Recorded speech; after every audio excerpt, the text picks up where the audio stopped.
આજથી થોડાક દિવસ પહેલાં જે પાટણના ઝીલિયા ફાર્મ હાઉસમાં કેટલાક હથિયારબંધ ટોળા છે ત્યાં ધસી આવે છે, ફાર્મ હાઉસ પર હુમલો થાય છે. તે પહેલાં પોલીસ જવાનો જે ત્યાં હાજર હતા તેમને હથિયારો બતાવીને ટોળું ત્યાંથી પોલીસને ભગાડી મૂકે છે. આ ઘટના બાદ બીજા દિવસે પોલીસને સિંઘમગીરી ચડે છે અને ત્યારબાદ આ આરોપીઓની જાહેરમાં ટાંટિયાતોડ સર્વિસ થાય છે. આ ઘટનામાં ક્ષત્રિય ઠાકોર સમાજ મેદાને આવ્યું છે અને આ મામલે જે જાહેરમાં બંધારણનું ઉલ્લંઘન થયું હોય, કાયદાથી ઉપર રહીને પોલીસે કામ કર્યું હોય તેવા આક્ષેપ સાથે ઠાકોર સમાજના આગેવાન નવઘણજી ઠાકોરે શું ચીમકી આપી છે, વિગતે વાત કરીએ. વૈષ્ણવજન તો તેને કહીએ જે પીડ પરાઈ જાનાને રે.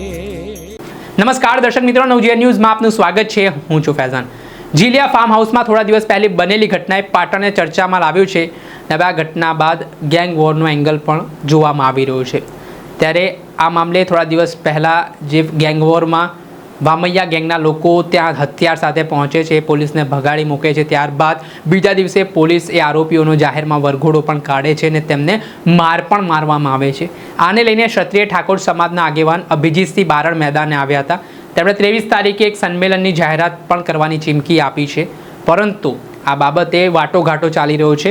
તે વચ્ચે ઠાકોર સમાજના આગેવાન નવઘણજી ઠાકોર પણ મેદાને આવ્યા છે.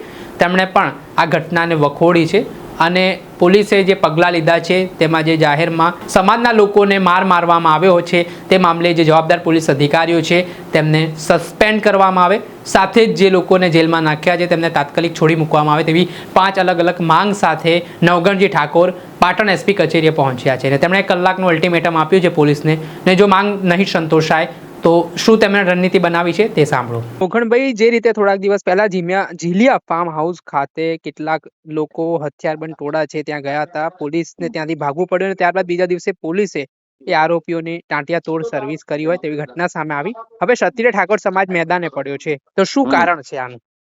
કારણ એક જ છે એનું કે બંધારણના કોઈ નિયમમાં પોલીસને જાહેરમાં મારવાનો અધિકાર નથી. આરોપીની સજા કરવાનો અધિકાર નામદાર કોર્ટનો છે.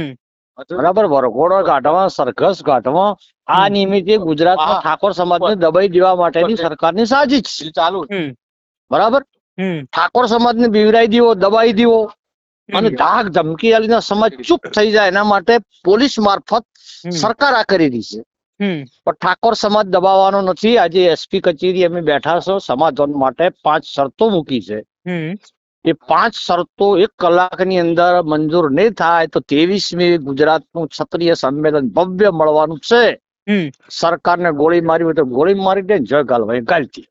સર, પણ એ 5 કઈ શરતો છે જે તમે આજે સૌથી પહેલા જે લોકોએ કાયદો હાથમાં લીધો છે, પોલીસ અધિકારીઓએ કાયદો હાથમાં કહેવરાયા કે બંધારણમાં જોગવાઈ જ નથી જાહેરમાં મારવાની, એટલે પોલીસ કર્મચારીઓને સસ્પેન્ડ કરવામાં આવે. ઓકે. પછી જે કોઈ આરોપી હોય, કોઈ પણ સમાજના હોય, ઓકે, દરેક ગુનેગારો માટે કાનૂન એક જ હોવો છે. તો જેવી રીતે ઠાકોર સમાજના એ દીકરાઓનું વરઘોડું કાઢ્યું હોય, બીજા સમાજના લોકોનું પણ વરઘોડું કાઢેલું. ઓકે, બરાબર. હવે અમારી 5 માગણીઓ છે અને જે અમારા યુવાનોને એરેસ્ટ કર્યા છે એમને બાઇજ્જત સમરી ભરી છોડી દેવામાં આવે. નવઘણજી, એમાં વાત એવી પણ છે કે આ જે વ્યક્તિ હતા એ કોઈ ગેંગ સાથે સંકળાયેલા છે, હથિયારો સાથે તેઓ હતા. બંને ગેંગ ઓવર હતા. ગેંગ વોર હતી. ઠાકોર સમાજના યુવાનો પણ બુટલેગરો જ છે અને હોમે પણ બુટલેગરો છે. બરાબર. પણ પોલીસે એક બુટલેગરને સારવા છે, ઠાકોર સમાજ વાંધો લઈ કરીશ. સમાજને વાંધો આવ્યો છે. વાંધો એટલા માટે કેમ કે પોલીસને લોકોએ હથિયાર બતાવ્યા હતા, એ વાત હતી. એક ગેંગની પોલીસ ફેવર કરે છે ને એક ગેંગની ધોલાઈ કરે છે, એનો વાંધો છે. બરાબર. પણ મેં નવઘણજી એવું સાંભળ્યું છે કે જે લોકો ગેરકાયદે ધંધા કરે એમનો કોઈ સમાજ એમ નથી હોતો, આમ ગુંડાઓ કોઈ સમાજ નહીં એમને. હું માનું છું ગુનેગારો માટે કોઈ સમાજ હોતો નથી. ગુનેગારને સજા થવી જોઈએ. ભારત દેશના બંધારણમાં જે કોઈ સજા થતી હોય ગુનેગારને થવી જોઈએ, હું માનું છું. પરંતુ દરેક ગુનેગાર માટે માપદંડ અલગ અલગ કેમ? બરાબર. બરાબર. ઓકે, ખૂબ ખૂબ આભાર. આટલો જ છે સમાજને. ખૂબ ખૂબ આભાર નવઘણજી, તમે જોડાયા અને અમારી સાથે વાતચીત કરી. ઓકે ઓકે જી બાપ. આપણે સાંભળ્યા હતા ઠાકોર સમાજના આગેવાન નવઘણજી ઠાકોર. તેઓ કહી રહ્યા છે કે પોલીસ દ્વારા એક તરફી કાર્યવાહી કરવામાં આવી રહી છે. એક જ સમાજના લોકોનો વરઘોડો કાઢવામાં આવી રહ્યો છે, જ્યારે સામે બીજા પક્ષના લોકો છે તેમની સામે કોઈ કાર્યવાહી નથી થઈ. એ બાબતને લઈને 5 માંગણીઓ લઈને તેઓ એસપી પાટણ પાસે પહોંચ્યા છે અને કહ્યું છે કે જો આમાં સમાધાન નહીં આવે તો પછી 23 તારીખે ક્ષત્રિય ઠાકોર સમાજ એક વિશાળ સંમેલન બોલાવશે ને એમાં ગોળીઓ ખાવી પડે તો પણ ખાવા તૈયાર છે, અને જેલ જવું પડે તો પણ જવા તૈયાર છે તેવી વાત તેમણે નિવેદનમાં કરી છે. દર્શક મિત્રો, આવા જ નવા વિડીયો સાથે આપણે માહિતગાર કરતા રહીશું, એટલે નવજીવન ન્યૂઝ જોતા રહો.